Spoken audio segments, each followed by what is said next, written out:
a bumper hitch trailer. It shows it to be a 91 model. The make is a PRR. The title's in order. It's 23 foot, 3 inches long. It is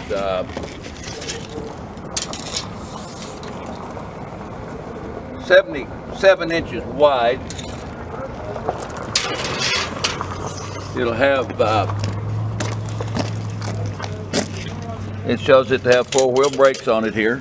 It's got 5-hole wheels. It's got double ramps in the back that are 3 foot long. It's got an all steel, dimple steel floor in it. Ball hitch. It'll have ties all the way up and down in here. You look, you got plenty of ties.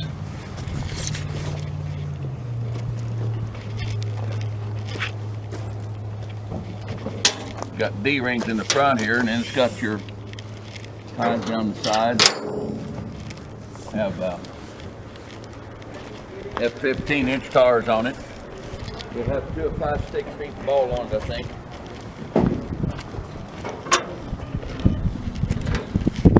It does not have a plug-in. You have to rewire it.